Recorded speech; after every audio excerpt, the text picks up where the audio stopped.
Voilà qui nous amène à la politique en France et aux journées parlementaires du Parti socialiste avec un nouveau candidat à la candidature pour la présidentielle, ou plutôt une candidate, et pas n'importe laquelle, puisqu'il s'agit de Ségolène Royal, la compagne d'un certain François Hollande, numéro 1 du PS, et qui n'a pas renoncé à être candidat lui-même. Jeff Wittenberg, Alexandre Cara. Bien sûr, Ségolène Royal n'a encore rien signé. Juste une pétition ce matin, en arrivant aux journées parlementaires du PS. Pourtant, aujourd'hui, la présidente de la région Poitou-Charentes déclare pour la première fois qu'elle pourrait s'engager dans la course à la présidentielle.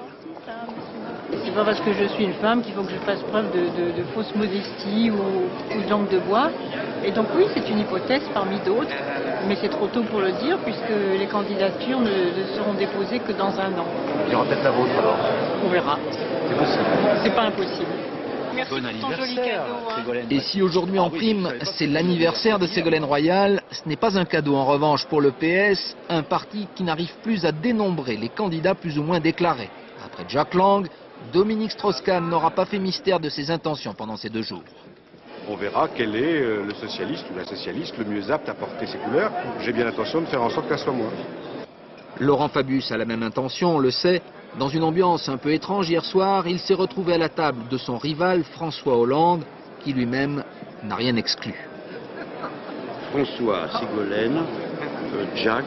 Les contestataires et autres fortes têtes du parti trouvent l'addition un peu lourde.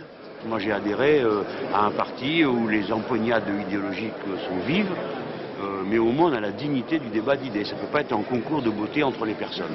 Ceux qui ont le plus leur nom dans le journal ne sont jamais élus. Vous voyez les sondages, hein, la mère Merkel, boum, dans le popotin, Jospin, boum, dans le machin, etc. Alors il faut faire gaffe. Hein. Oublier cette compétition interne pour ne parler que du fond, c'est ce qu'a tenté François Hollande ce matin. Autant d'échecs, autant d'impasses. La droite en porte seule la responsabilité. Très offensif contre le gouvernement, même Laurent Fabius a applaudi. Là-dessus au moins, tout le monde est d'accord.